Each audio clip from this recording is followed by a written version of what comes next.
So now that we have talked a little bit about how Pascal's triangle works to help identify the coefficients of our binomials to a power, what we'd like to do is start looking at how we can not just use those coefficients, but how we can use those coefficients and expand out the binomial and include now the variables, or how do the different terms affect the entire expansion. One other thing that I would like for you to notice in the Pascal's triangle is the square in this case is the second digit in Pascal's triangle. So we know that the first and the last have to be ones, but this number here, the very next number, should match the power. Same thing when you go to cubed. I know it's a 1, but the very next one should match the power, and so on. Powers match, powers match. So if the power doesn't match the first or the second, the second term, then something's wrong. So what I'd like to notice is I'd like to look at a pattern. How do the individual terms change when we are moving along the polynomial? So when I'm looking at this first term, whatever this first term is gets the power. So the a is going to get cubed. The last term also gets the power. Right? But there's a pattern to the descending orders. So if I start with the first term cubed, then I get, in the descending order, that term squared, that term to the first power, and then none of that term. Then if I start on the right-hand side and I look at this particular term, it's that term cubed, squared, first power, and none. And that's going to be the process we're going to take when we're trying to build our polynomials. So let's go back up and look at a plus b to the fifth power that we started this with. And what I'm going to do is I'm going to look at the coefficients on Pascal's triangle. If I have a binomial to the fifth power, I'm going to need 6 individual slots. Right? I'm going to need a 1. I'm going to need a 5, a 10, 10, 5, and 1. And so what I'm going to do now is, based off of those coefficients, now I'm going to go with the pattern of first term down in descending order, last term in descending order. So the a is going to be to the fifth power, then the fourth, the third, squared, first power, then no a's. Then working my way backwards, I'm going to start on the right-hand side with b to the fifth power, then b to the fourth, b cubed, b squared, b, and no b's. So this a plus b to the fifth power, when I simplify this down, is just going to be a to the fifth, 5a4b, 10a cubed b squared. So now I'm just rewriting this in a nice, condensed, neat format, taking care to not mess up the powers.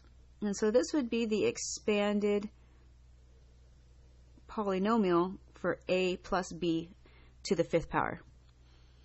So what I would like to do now is I'd like to look at some examples where it is not just a variable and another variable to a power, because those are actually the easier type. It's really easy to insert Pascal's triangle line and then powers down, powers down. It's going to change a little bit in terms of what gets put in each of these individual spots when I change the binomial a little. Now, the process is still going to be the same. You're going to notice I'm going to try to repeat the same process over and over again using Pascal's line for coefficients and then inserting the different terms to their powers. So I'm going to start by looking at Pascal's fourth line, because I have a binomial to the fourth power. And so I need 5 lines. And I'm going to leave myself a good chunk of space. Because if I don't, I might not get enough area on this line to write everything I need. So now I'm going to go up to Pascal's line, and the coefficients I need are 1, 4, 6, 4, 1. And then now I need to think about the pattern. The a plus b that we used before, whatever the first term was, that's what got placed to the power in descending order. Power to the fifth, power to the fourth, and so on. Do the same thing here. So the x being in the first position is going to start the pattern. The x is going to get the fourth power, and then the third, squared, first, no x's. However, I now need to consider the next term. The next term that I used was a positive b. That started the chain, again, the pattern going from the right to the left. Well, now I don't have a plus b, I have a plus 3. So now what I'm going to do is I'm going to say I need a positive 3 to the fourth power. Positive 3 cubed. So that value, whatever is sitting in that position, is what gets the powers. And again, I get to the end, and I'm not going to have any 3s. 4, 3, 2, 1, none. So it's not going to be as easy as it was last time, because if you notice now, each of these little boxes, I have more multiplication I need to do. The first term is just still x to the fourth. But now I have to multiply the 4 and the 3 to get the positive 12x cubed. So the coefficients now are going to change. It's not going to just be Pascal's triangle, but also if I have any numbers in this binomial, that's also going to get powers based off of our rules of exponents. Those coefficients here on the individual terms will change. So 6 times 9 is a 54 with an x squared. 3 cubed is 27, and you can use your calculator if you need to. 27 times 4. Double check me. I believe it's 108, but if I make a mistake, use your calculator and change that if it's needed. Plus 1 times 3 to the fourth power is a plus 81. And so what happens is Pascal triangle only helps us a little bit. It only helps us to the point of what these individual coefficients start off as, but the coefficients on the final polynomial are going to change if there are any numbers inside. So let's look at a couple more. I'm going to change this to a y, but I'm going to make this a minus 2 on the inside. All right, so that's going to change things significantly. But we are going to approach this in the same manner. Fifth power, fifth line of Pascal's triangle. Okay? So I need 6 different lines. 1, 2, 3, 4, 5, 6. And now again, insert the coefficients from Pascal's triangle. So at least I have a starting point for the binomial expansion. Now, same as I've been doing the last two. Whatever is sitting in the first position, that is going to be written in descending order. Y to the fifth, y to the fourth, cubed, squared, 1 time, none. Now, the way that this is going to change is now I have to, again, keep the sign attached to the -2. Just like I kept the sign attached to the 3 and made sure these were all positives when I wrote them down, the -2 is also going to have to be written in parentheses when I write the power. If you do not write the number in parentheses, the operation here is not going to necessarily give you the correct sign. Right? A negative multiplied 5 times is going to be a negative number. Whereas if I start writing this in descending orders, a negative to the 4th power or a negative to any even power changes to a positive number. I mean, think about negative, negative, negative, negative. Every time I have a pair, that's going to change the sign.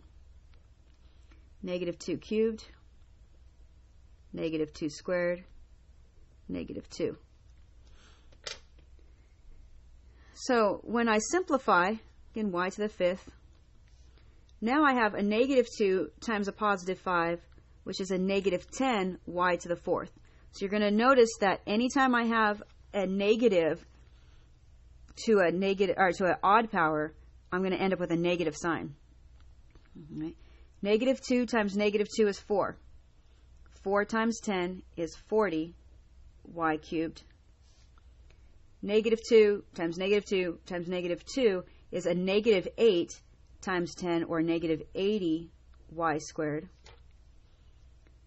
Negative 2 to the 4th power is a positive 16, and 16 times 5 is a positive 80. Oh, that's not how you write an 80, though.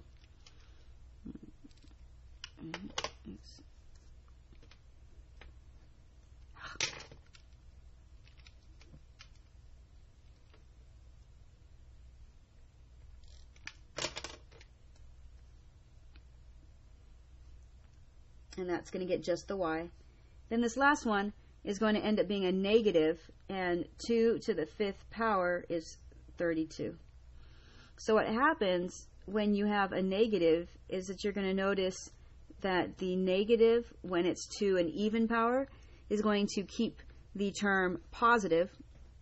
If you have a negative to an odd power, is going to make your term negative. So this is actually going to alternate signs for every time that I have a negative exponent on, or sorry, even odd exponent on a negative. Right. So this can get more complicated.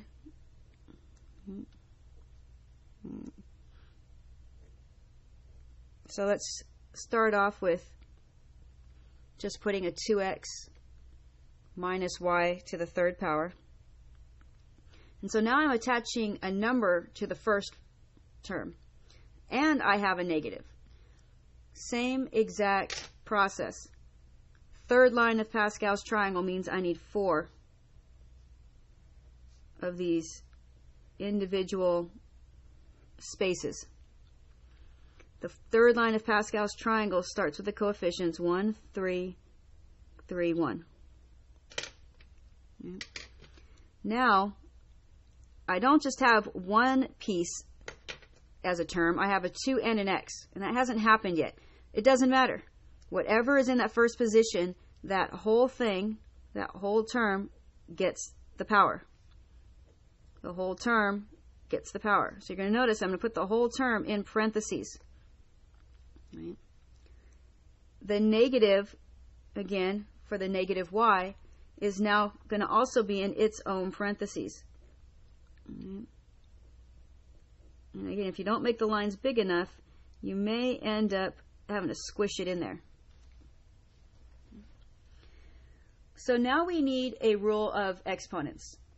So you need to remember that your rule of exponents that we talked about previously is that when you have 2 separate factors raised to a power, that each factor gets that power. So this is the same as saying 2 cubed x cubed. Right. Also the 3 times the 2 squared, the x squared, times the negative y. Here I don't have any powers on the binomial here, but it's still a 3 times 2 times x. And in this case, a negative times a negative y changes to just a positive y squared. Again, a negative times a negative times a negative is going to be a negative y cubed. So I've taken a little bit of extra time and done an extra step to expand out these couple of pieces right here, and even, right here, in terms of like, what am I doing with that extra line? I mean, think about what I just did here. I did use my rule, but I'm really thinking about that rule when I have extra factors and they both need that power. Right. You do need to finalize by multiplying numbers together. 2 cubed is 8. Right. Here I have a negative times a positive. So again, that negative sign from that term is going to make this whole term negative. But now I need 4 times 3, which is a 12, x squared y. And think about it, I just put that negative out front. So it's not going to be back here anymore, it's going to be out front. Then I'm going to end up with a 6xy squared and a minus y cubed. And so you can see that you cannot rely on Pascal's triangles to be the only coefficients, but they are part of the expansion. And in fact, they're the first part of the expansion that I want you to set up, so that way you don't forget to do them. And that's why I'm doing those in red. All right. So let's do one more. I know it's getting a little bit longer, but let's do one and just put, I don't know, make it a little bit harder. I mean, what if we did 3x plus 2y, and then we put that to the third power? I use a third power a lot, fourth power, when you have small numbers. It's kind of common because that way it's a little bit more mental math. 3. Okay, so I'm going to need 4 lines. Again, Pascal's triangle. Right. So the 3x all together must be raised to the third power. All right, so 3x cubed, down a power, then none. All right, so let's work our way backwards. Again, plus 2y, the whole term, all right, needs to be cubed. The whole term squared. Oops, that should be a 2.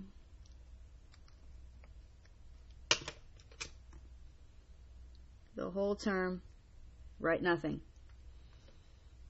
So I'm going to do an extra line like I did the last one.